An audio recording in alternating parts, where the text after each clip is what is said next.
El acta de la sesión octava ordinaria se da por aprobada por no haber sido objeto de observaciones. El acta de la sesión novena queda a disposición de los señores diputados. El señor secretario dará lectura a la cuenta. No tenemos documento para la cuenta, señores diputados. No teniendo cuenta, ofrezco la palabra para asuntos varios. Diputados, diputado Belolio, diputado Pérez, Sí, Pérez Leopoldo, sí, Pérez Lassen y Pérez Arriagada. Pérez Arregada, Pérez Lassen. Sí, para que no se confundan. ¿Ah? ¿No hay temas varios? Diputado Chaín. ¿No? Perfecto. Esta sesión tiene por objeto abocarse al cumplimiento de su mandato. Para este propósito, la comisión acordó invitar al ministro de Hacienda, don Rodrigo Valdés, a quien le damos la bienvenida a esta comisión. Y bueno, señor ministro, la invitación obviamente es para poder conocer los antecedentes que estén en manos de del Ministerio de Hacienda respecto de la fusión, ya por todos conocidos, de la AFP Cuprum y Argentum, y los posibles vicios que ahí se hayan podido determinar, producto de principalmente la preocupación que hay respecto de el tremendo ahorro eventual tremendo ahorro que podría haber habido de impuestos por este goodwill que se ha utilizado, y cuál es la visión que hay desde el Ministerio respecto a estas operaciones que claramente han sido ya acotadas hacia adelante por la reforma tributaria, pero cuál es el mecanismo que hoy día, toda vez que no tenemos esta... Vamos a esperar que el diputado Trisotti se nos está ahogando. Sí. Los efectos que pueden tener en operaciones que han ido ocurriendo con posterioridad a esta y que podrían seguir ocurriendo hasta que entre completamente en vigencia la nueva normativa. Diputada Marisol Turris. Gracias. Hola, ministro, mucho gusto. Qué bueno tenerlo acá. Es que a mí me gustaría, como usted habló de vicio, me gustaría quizás ser un poquito más precisa en la pregunta que le estamos haciendo al ministro y tener claro si existe alguna ilegalidad en lo que aquí hubo, si este es un mecanismo que se usa por distintas empresas, en distintas áreas, o sea, para poder tener claridad respecto de algo que puede, depende de los ojos con los que se mire, verse o no más o menos elegante, pero en definitiva aquí lo que queremos ver y lo que persigue esta comisión es ver si aquí tenemos ilegalidades y si en esas ilegalidades o si estas se cometieron con responsabilidad de funcionarios del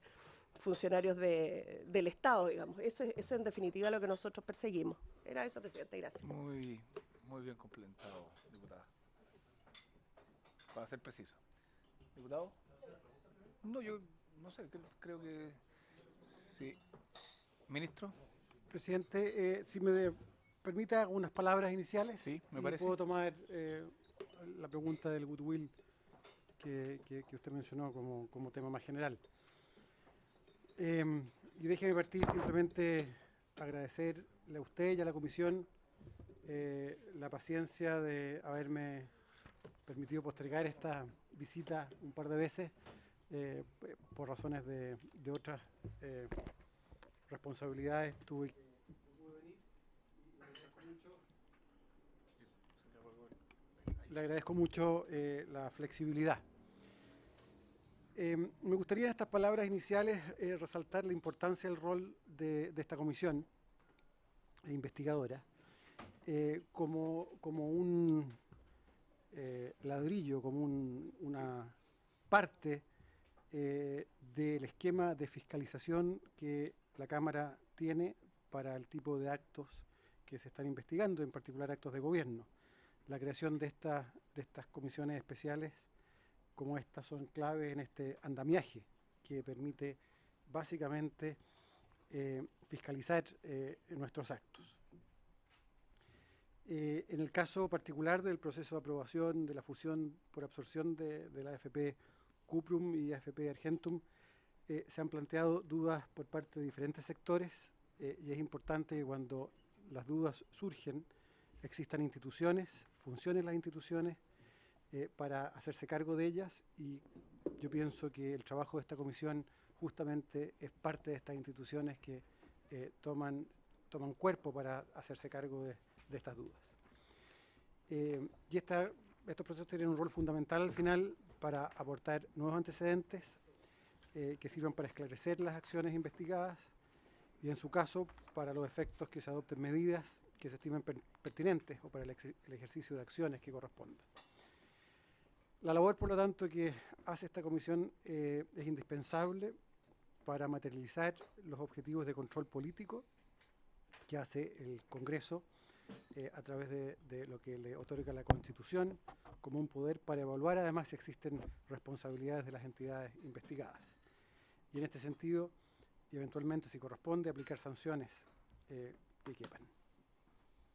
Paralelamente, como probablemente todos saben, hay un grupo de parlamentarios que realizó una presentación a la Contraloría General de la República pidiendo un pronunciamiento sobre la legalidad de la actuación de la superintendencia en el marco de la autorización de las AFP que les mencionaba y su posterior fusión. Dicha solicitud se encuentra ahora en tramitación y es importante decir a este respecto que entre las competencias esenciales de la Contraloría se encuentra la de ejercer el control de la legalidad de los actos administrativos. Por lo tanto, aquí hay otro, si se quiere, ladrillo clave del andamiaje para vigilar la acción del gobierno. En ese contexto, pienso que lo que corresponde ahora es dejar que las instituciones funcionen. Esta comisión, la Contraloría, para que el control político y el control de la legalidad sigan su curso y esperar los pronunciamientos de las instituciones llamadas a ejercer esas tareas. Esas son mis palabras iniciales y lo que me gustaría es hablar ahora de la pregunta del goodwill en general. Que pienso del goodwill, hay otras operaciones que lo ocupan, etc. Un poco de historia primero. La verdad es que el goodwill hasta el 2012 tenía un tratamiento que no estaba resuelto en la ley, sino que mediante diversas interpretaciones del Servicio de Impuestos Internos. Y se estableció en ese tiempo que una sociedad que absorbía a otra, como consecuencia de adquirir el 100% de sus acciones, sus derechos, y cuyo valor pagado era mayor al valor de libro de lo que se compraba, del patrimonio tributario de lo que se compraba. Entonces esa diferencia, conocida como goodwill, se distribuía proporcionalmente en los activos no monetarios provenientes de la sociedad que era absorbida. En dichos casos se aumentaba el gasto con motivo del goodwill indirectamente a través de la depreciación de los activos que se compraban. Y si no existían activos no monetarios donde cargar esta diferencia, esta se reconocía contablemente como un activo diferido y se amortizaba como gasto en un periodo máximo de 6 años. Entonces 6 años era la práctica que por disposición del servicio hasta el 2012 se realizaba. Posteriormente hubo una ley, la 20.630, en que el goodwill pasó finalmente a ser regulado por ley. Y la primera diferencia importante respecto de la práctica anterior consistió en que el goodwill debía, en primer término, distribuirse proporcionalmente entre los activos no monetarios, pero teniendo como límite el valor de mercado. Y ese valor de mercado después se depreciaba como cualquier activo de esos activos. Y después había un remanente. Y ese remanente se trataba como un gasto diferido a deducir en partes iguales en un lapso de 10 años. Esa norma operó para fusiones realizadas hasta contar del 1 de enero del 2013. Y vino después la reforma tributaria del 2014, que como ustedes saben cambió fuertemente cómo se trata este exceso sobre el valor de mercado de los activos. Y que básicamente dejó de amortizarse en 10 años, sino que en la reforma simplemente se restringe este uso como un activo intangible que va a ser castigado o amortizado en la disolución al final cuando deje de existir la empresa. Entonces, en este sentido, lo que hizo la reforma es terminar, si se quiere, con esta parte del valor de lo que se compra. De nuevo, se asignan a los valores de mercado de los activos, pero sobre eso existe ya no un uso más allá de la depreciación del valor de mercado de estos activos. En mi opinión, esa fue una decisión correcta que tomó el Congreso en su momento en la aprobación, y como saben, esto fue suscrito primero en un acuerdo en la Comisión de Hacienda del Senado, después ampliamente apoyado. Sí tiene esto una transición, y esta transición es bien precisa en que para operaciones que se iniciaron hasta el 1 de enero del 2014 y que se perfeccionen hasta fines de este año, existe todavía la posibilidad de acogerse a lo que la ley anterior decía. Y por lo tanto no es de extrañar que existan todavía operaciones de este tipo sucediendo. Pero lo importante, creo yo, es que la nueva normativa que nos dimos en Chile termina con esto, porque es una fuente de impuestos que no es obvio si debe ser cobrado o no. De hecho, la comparación con otros países muestra que hay tantos países que usan esto como otros que no hacen. Pero en la discusión de la reforma tributaria fue claro que la mayoría estaba por terminar.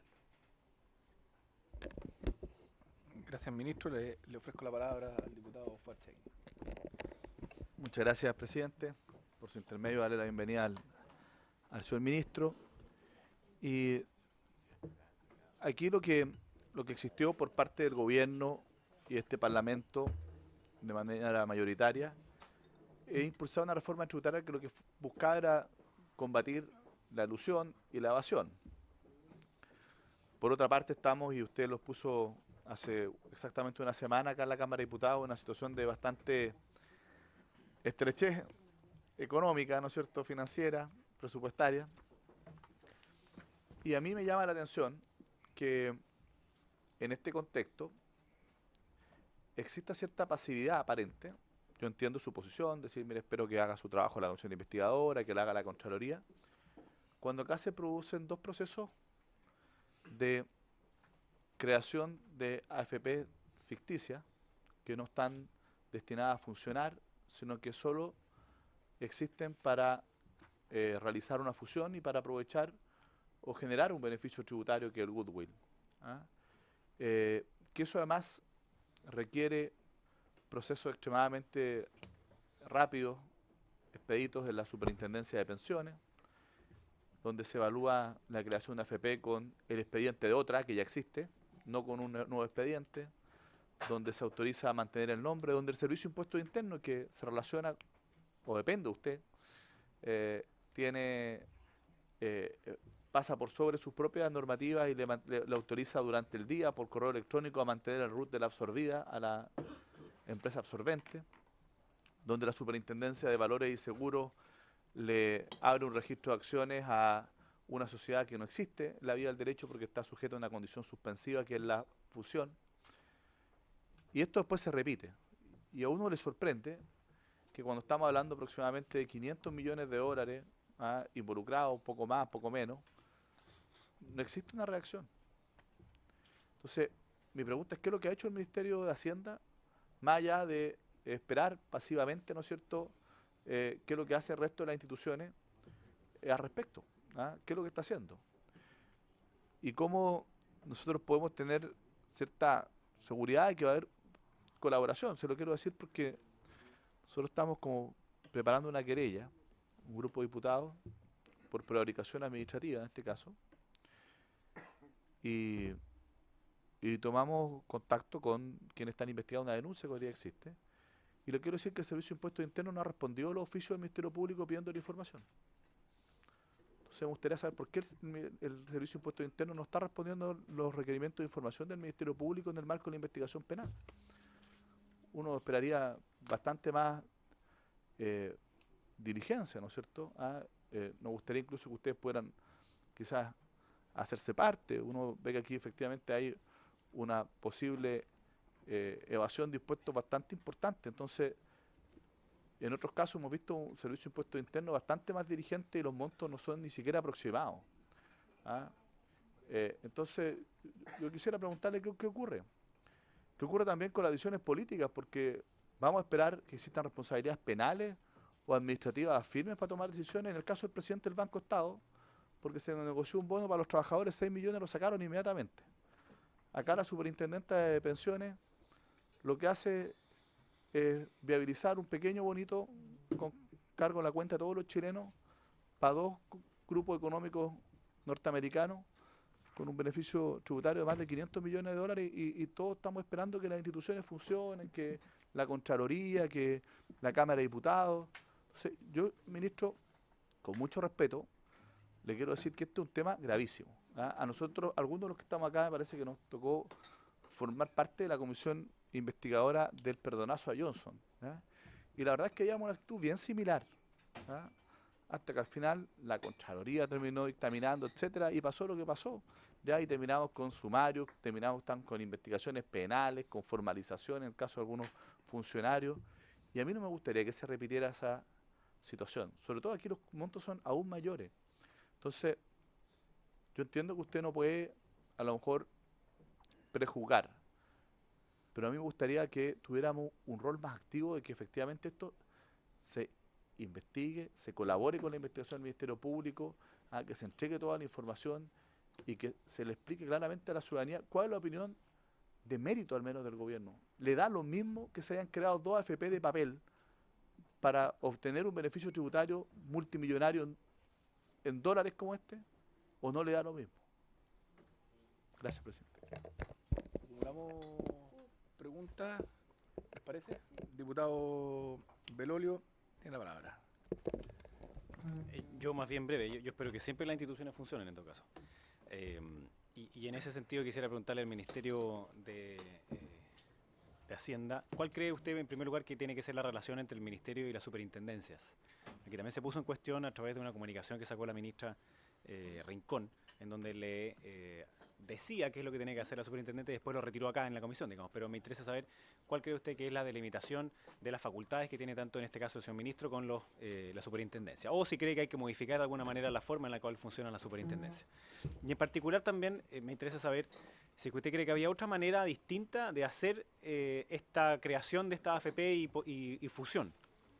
Se han dicho aquí distintas versiones, pero lo que a nosotros nos impulsó a hacer esta propia comisión, al menos desde mi parte, era que justo calzaba la idea, porque era la superintendente la que así lo exigía, que se creara esta AFP, se fusionara y que justo eso calzaba con el hecho del goodwill. Eso es lo que uno quería saber si estaba estrictamente apegado a la legalidad. Y en tercer lugar también me interesa afinar un poco más los detalles con respecto al goodwill, porque no es que se acabe el goodwill, sino que solamente ese exceso entre el valor de los activos no monetarios hasta, o sea, claro, de los activos no monetarios hasta su valor de mercado, esa es la parte que se entra a regular y que hoy día no podría ser exento de impuestos, o descontado, el exceso, no podría ser descontado de impuestos. Entonces, ¿cómo habría aplicado en el fondo esa nueva norma en esta fusión? Es decir, ¿cuánto habría sido los impuestos posibles de recaudar? No sé si tiene alguna estimación al respecto. Gracias. Diputado Leopoldo Pérez. Gracias, presidente, y por su intermedio al señor ministro. Un poco para complementarlo, un poco lo planteado, señor presidente, por su intermedio por el diputado Belolio, al señor ministro, respecto a la primera pregunta que él hizo y que tiene que ver con las sugerencias que un ministro de Estado respecto de la superintendencia que se relacionan a través de su ministerio con el Ejecutivo, dada la autonomía que tienen las superintendencias por definición de la ley, son normales o regulares dentro de algún gabinete, y particularmente con lo que sucedió con la superintendencia de pensiones respecto a la sugerencia que nos manifestó acá la ministra del Trabajo respecto a que en dicha superintendencia debiera de abstenerse en el futuro de realizar acciones similares que revisten caracteres irregulares. Yo quiero preguntarle derechamente, ministro, si usted como ministro de Estado, y que también tiene superintendencias bajo su, no su institución directa, pero sí se relaciona a través suyo con el con la Presidencia de la República, son acciones que se consideran normales dentro de la actividad de un ministro con sus superintendentes, por decir así, a cargo. Esa es la primera pregunta. La segunda tiene que ver con, ¿considera usted, y esta es una pregunta bien directa, que podría haber existido un ánimo de elusión por parte de Cuprum? Derechamente la pregunta. Pues si no, no quedaríamos como en el limbo. Y la tercera y última pregunta, presidente, por su intermedio al señor ministro. ¿Considera que de haber habido un cambio de RUT de Argentum, hubiera habido algún inconveniente para los afiliados?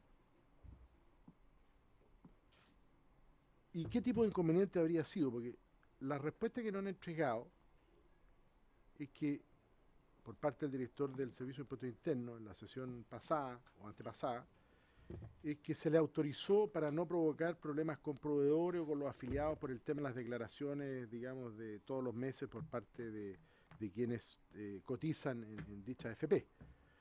Entonces yo me pregunto, bueno, ¿y qué pasa con el paradero de barrio o el señor que se fusiona con la verdulería del frente, y si es que a lo mejor le hubiesen permitido chutear el cambio de ruta hasta finales de año?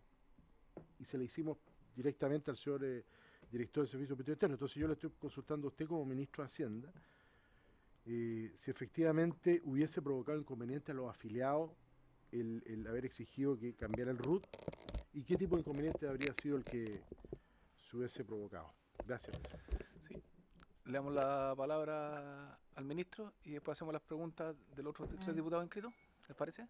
Porque ya hay una lista más o menos.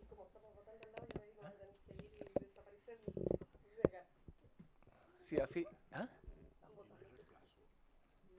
Sí, lo que pasa es que todavía no se constituye, Entonces, pero estamos con ley de partidos políticos y que no te pasa.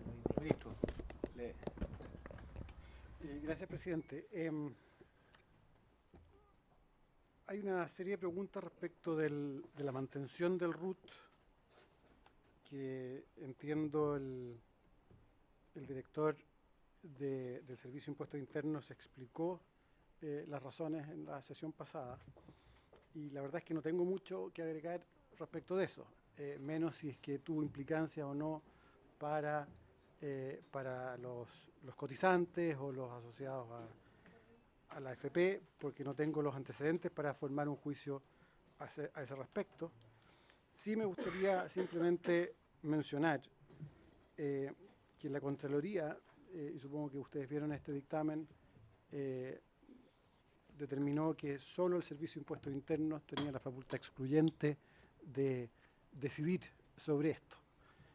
Y por lo mismo creo que no corresponde que yo me refiera a eso, y quedo tranquilo en que hay facultades que son exclusivas y excluyentes, algunas más importantes que otorgar un RUT, que se están discutiendo en otros ámbitos por estos días, en el Servicio de Impuestos Internos. Respecto de la actuación de la superintendencia y el juicio que yo pueda tener, la verdad es que quiero decir que, primero, la superintendencia es un organismo descentralizado, un organismo público descentralizado, tiene personalidad jurídica propia, patrimonio propio, y tiene sus propias leyes y estatutos que la rigen. Estos servicios públicos descentralizados al final se encuentran sometidos a la supervigilancia del presidente de la República, a veces directamente y a veces a través de algún ministerio. En este caso, como saben, a través del Ministerio del Trabajo y Previsión Social. Ahora, esta supervigilancia, que le corresponde al Ejecutivo, está circunscrito a materias expresamente señaladas en la ley. El caso de vuelta del RUT es una facultad exclusiva, excluyente del servicio, y por lo tanto es algo que el servicio tiene que determinar. Ahora, sin perjuicio de lo expuesto, la Superintendencia de Pensiones, en este caso, o cualquier otro órgano de la Administración del Estado, se encuentra sometido a otros tipos de controles, no solo aquella supervigilancia hacia el presidente a través de un ministerio o directamente, sobre sus acciones políticas y administrativas. Y vuelvo al tema inicial, los controles en marcha, tanto lo que está haciendo la Contraloría como esta comisión investigadora especial, son los procedimientos pendientes para esta resolución. Y por lo tanto, pienso que no corresponde al ministro de Hacienda pronunciarse ni cuestionar las acciones de dicha institución, que las desarrolla en su quehacer. Lo relevante al final del día es que se haya dado cumplimiento a todos los requisitos que establece la ley y la normativa vigente, Y la determinación de esto último, si se cumplieron o no, son justamente competencia de los organismos llamados a ejercer ese control. Puede haber o no algún juicio político que uno pueda tener, pero no es lo relevante en este caso. Sí, diputado Chahín, me llevo como tarea el tema que usted levanta de las respuestas del Servicio de Impuestos Internos al Ministerio Público. Yo como encargado de la relación del servicio con la presidenta, pasado a través de Hacienda, tengo que cautelar que ese tipo de cosas funcionen. Y haré saber al servicio esta inquietud y que me den los antecedentes respectivos.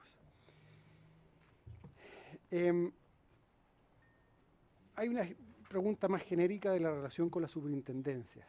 Y aquí yo creo que tenemos que ser cuidadosos en que la ley establece claramente esa relación. Y pienso que lo que la ministra Rincón expresó fue una preocupación sobre una decisión que realizó la superintendencia en el marco de las atribuciones que tiene la superintendencia, y la expresó de manera muy directa y yo diría transparente, siguiendo las formalidades de un oficio, sus preocupaciones. Entiendo también que la superintendenta y la superintendencia contestó, y ustedes tienen todos los antecedentes respecto de esa es más que un chat. Ese intercambio. Ese intercambio. Y como dije al comienzo, no me corresponde a mí pronunciarme sobre esas decisiones que son órganos del Estado, que yo no estoy supervigilando a través de la que me pide la presidenta. Déjenme decirle que hay distintas maneras de relacionarse en el día a día con servicios que dependen de cada ministerio. Y dependiendo del tema, se escogerá la mejor vía, la más eficiente, etc. Que exista autonomía no significa que haya una muralla china entre medio. Y es la prerrogativa de los ministerios cómo se relacionan con sus los propios servicios, cautelando simplemente que lo que dice la ley, que la ley es expresa en el ámbito de elementos, de temas, de materias en que uno se relaciona con estos servicios. Solo para mencionar el caso Banco Estado, dado que el diputado Chahín lo levantó, ahí es un caso diferente en el sentido que hay un juicio ya de actuación política y por lo tanto distinto a la discusión legal que se está teniendo, y que, bueno, las decisiones que se tomaron y son las que conocen.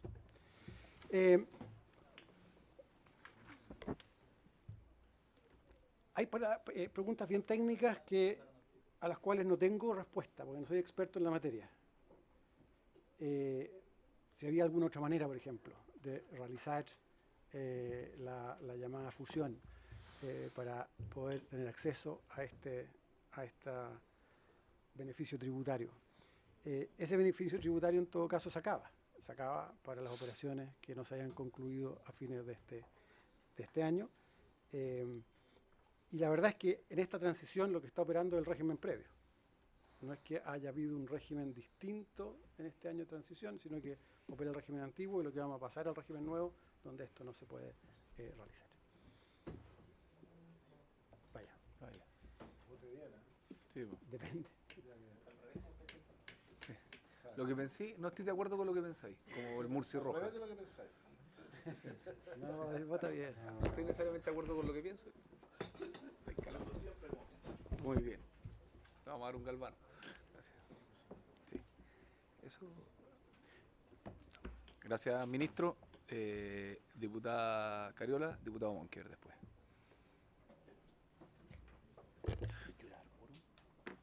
Sí.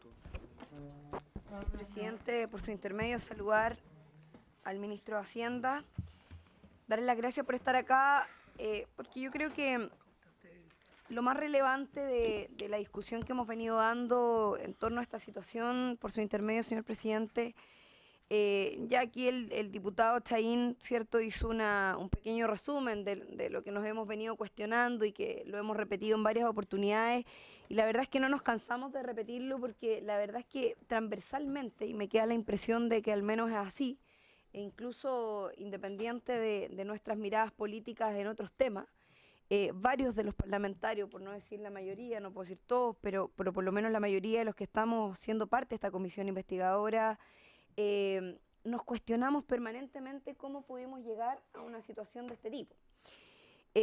Sobre todo porque estamos hablando de 80.000 millones de pesos, 288.000 millones de pesos, que en la segunda fusión, de dos actos que nos parecen a lo menos extraños, o sea, respecto de su procedimiento.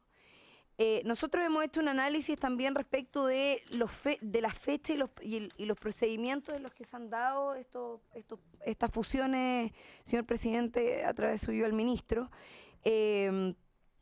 Y la verdad es que llama bastante la atención de que la solicitud de transformar Cuprum en Argentum, o sea, para poder generar la fusión, se haya demorado en su aprobación tan solo 20 días. Y que posteriormente el plazo de aprobación de la fusión propiamente tal se hace en tan solo 3 días hábiles. Aquí hay un procedimiento además que nos llama profundamente la atención y que tiene que ver con lo que hace la superintendenta, que es que cuando Cuprum hace la solicitud de poder llevar adelante este procedimiento, la y además propone una fórmula, la superintendente le dice, no, esa no es la fórmula, es esta otra. Y nosotros tenemos el documento y el oficio donde escribe, y ella describe cuál es el mecanismo por el cual se puede llevar adelante la fusión. Por lo tanto, incentiva, no solamente con ello le entrega la fórmula, sino que además incentiva un mecanismo que lo que hace derechamente, ministro, por su intermedio, señor presidente, es que el Estado chileno deje de percibir, y aquí estamos hablando de 80.000 millones de pesos en una primera fusión y 288 en una segunda fusión. O sea, y digo lo de la segunda fusión porque también aquí hemos tratado la situación de MetLife Provida, que si bien entiendo que la comisión no ha sido extendida, no podemos extender nuestra capacidad investigadora en relación a ese punto, pero se dan dos situaciones de la misma forma, incluso a pesar de los cuestionamientos públicos que no solamente hemos hecho parlamentarios al respecto, sino que también de las indicaciones que, más allá de que yo no comparto lo que ha dicho el diputado Belolio de que la ministra Rincón entregó instrucciones a la superintendenta, lo que hizo la ministra Rincón fue entregar una opinión que está absolutamente sujeto a lo que ella tenía en sus capacidades como ministra del Trabajo en su minuto. Sin embargo, yo comparto plenamente las indicaciones que ella hace, o las observaciones que ella hace respecto al procedimiento, porque la verdad de las cosas es que yo me pregunto, ¿qué piensa la ciudadanía cuando se enteran de que los afiliados de estas AFP, que estas AFP crean fondos de pensiones ficticios, ideológicamente falsos, para poder obtener un beneficio tributario? Y aquí la pregunta hacia usted, señor ministro, por su intermedio presidente, es ¿qué piensa usted a propósito también de la situación económica del país, a propósito de la discusión de presupuesto que estamos dando hoy día? ¿Qué piensa usted respecto de que este tipo de acciones se hayan llevado a cabo incentivadas y por lo demás incluso aconsejadas por una superintendenta que tiene el deber de cuidar los intereses de los afiliados y no de las aseguradoras, que se hayan llevado y que además esto traiga como consecuencia que el Estado deje de percibir esta cantidad de recursos, considerando que finalmente hoy día una de las cosas que hemos planteado al calor del presupuesto y al calor de esa discusión es que ojalá tuviéramos más recursos fiscales para poder llevar adelante todas las tareas y las necesidades que tiene la ciudadanía. Yo quisiera preguntar eso, señor presidente, por su intermedio. Me parece que es necesario que además el ministro pueda conocer algunos de los antecedentes que nosotros hemos recabado en esta reunión de las distintas organizaciones que han sido parte de este proceso. El director del Servicio de Puesto Interno reconoció claramente que efectivamente esto es un daño para el Estado, él lo dijo, yo quiero saber si usted piensa lo mismo. Gracias, presidente. Gracias, diputada Cariola. Le damos la palabra al diputado Nicolás Monkever. Presidente, la verdad es que uno a esta altura no sabe a qué atenerse. Y lo digo básicamente a sus opiniones hoy, porque ¿sabe lo que ocurre cuando en el debate político sobre la situación económica del país, si el estancamiento se produce por incertidumbres internas en el país o incertidumbres externas, uno puede tener distintos puntos de vista? Y evidentemente usted ha sido majadero en señalar que gran parte del problema que tiene la economía de nuestro país es por el escenario externo. Pero aquí tenemos un buen ejemplo de una operación grande económicamente, no solo desde el punto de vista de la inversión, sino que desde el punto de vista de los impuestos involucrados, ya sea por pagarse o por ahorrarse, donde no tenemos una opinión categórica, o más bien tenemos opiniones categóricas de un ministro y que no son contradichas por el otro ministro involucrado, que es el ministro de Hacienda, y que la Presidenta de la República tampoco ha dado ni siquiera luces si se actuó mal o bien. Y quiero ser súper claro, ministro, porque aquí más que hacer un punto político, yo quiero hacer de verdad un llamado a que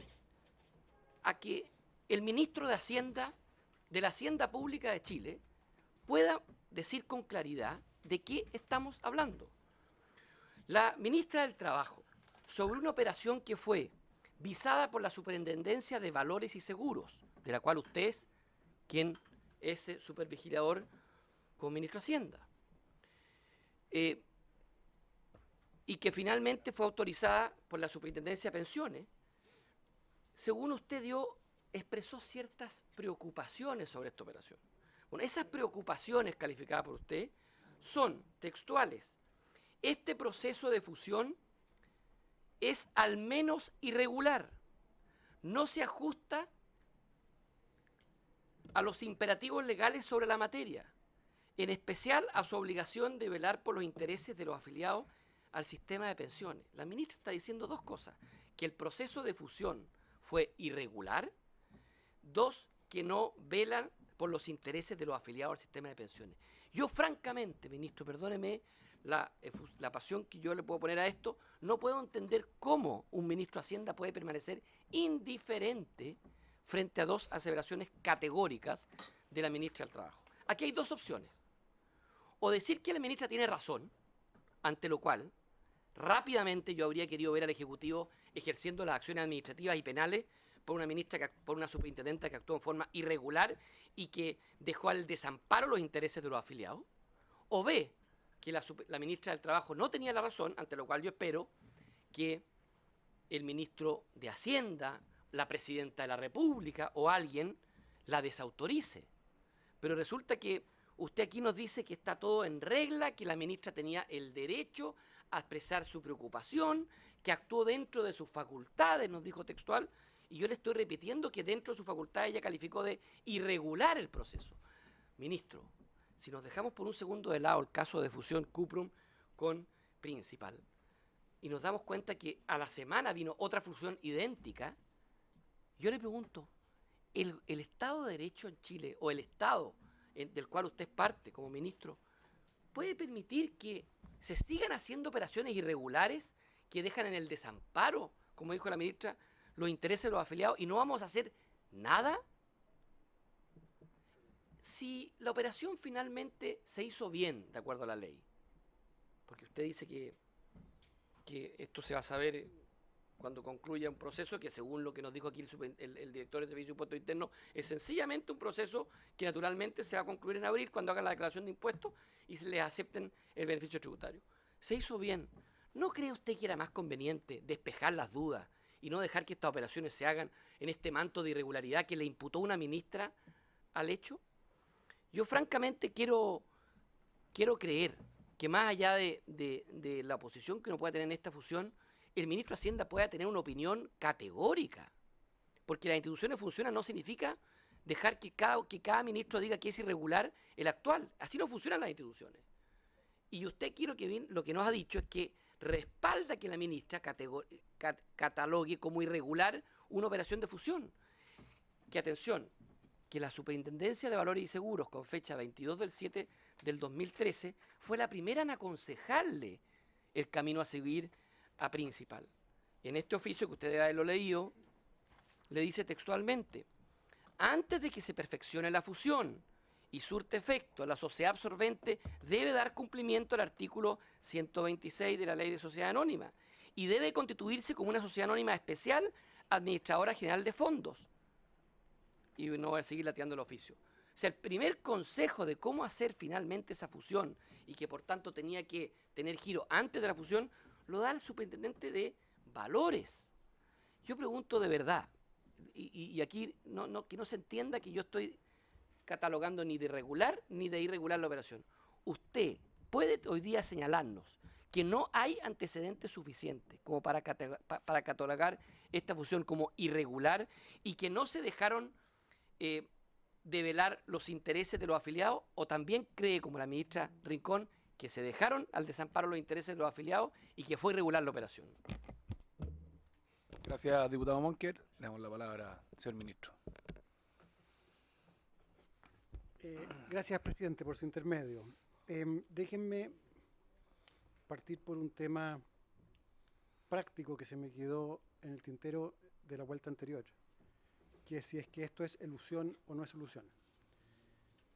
Y nuevamente voy a tratar de expresar mi mayor respeto posible por las instituciones.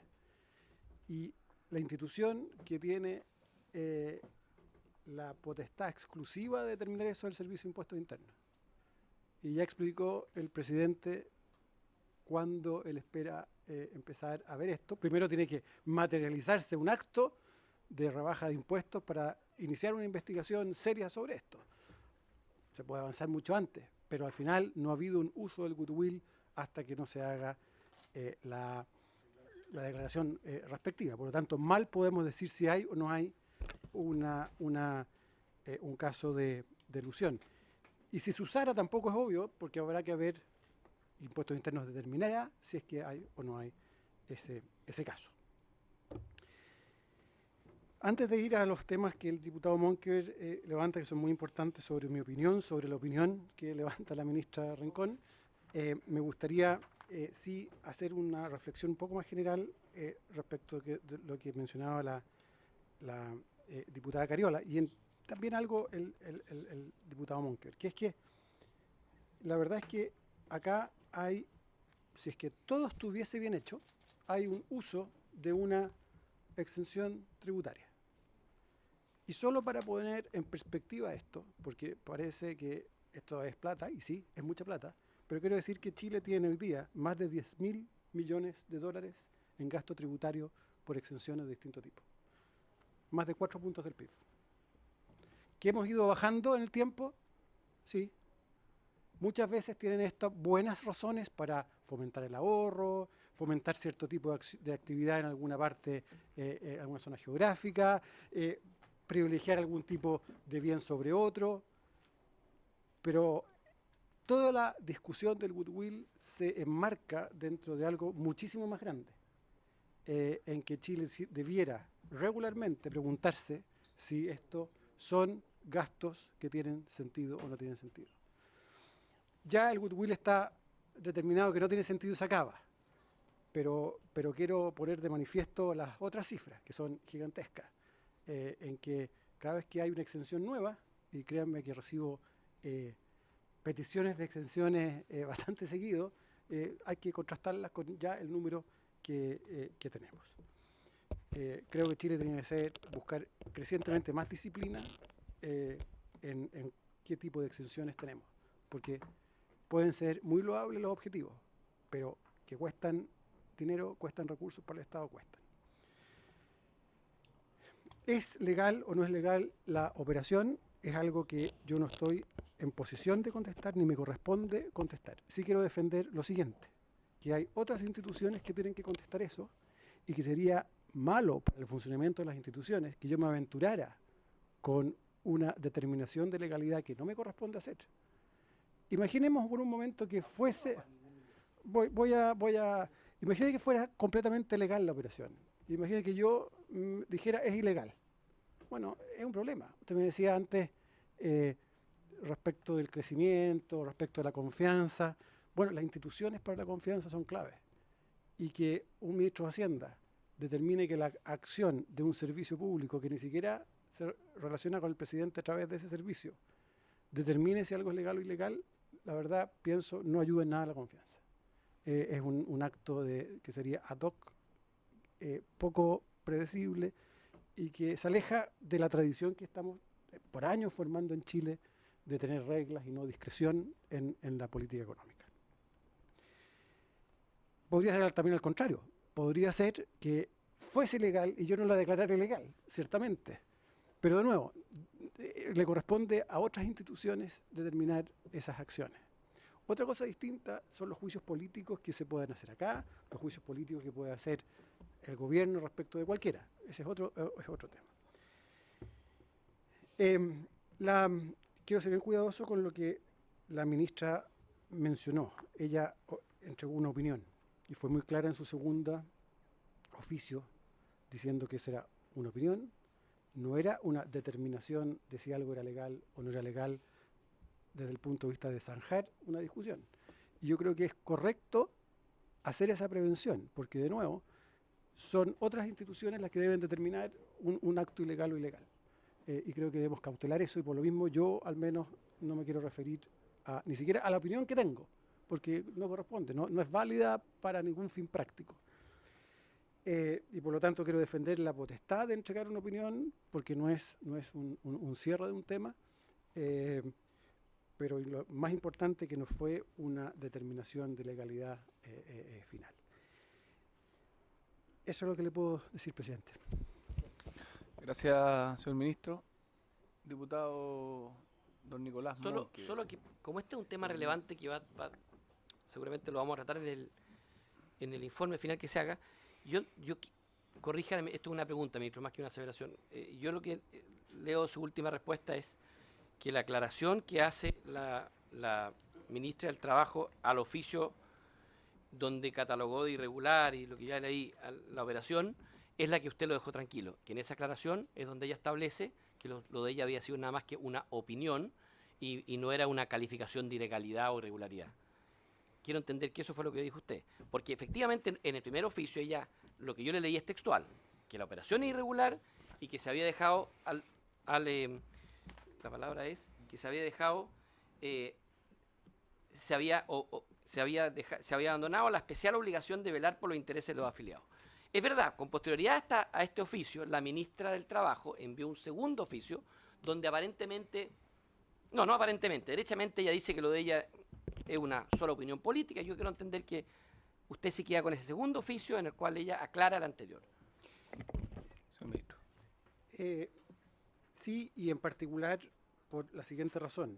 Yo creo que más allá de calificar o no la operación, tampoco le correspondería a ella, a nuestra institucionalidad, calificar un acto de ilegal o no ilegal.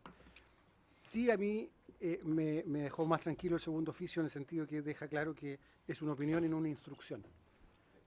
Referido al primer punto que hice yo, en que hay potestades exclusivas de unos y otros. Y al ser una opinión creo que es perfectamente válido lo que hizo. Presidente.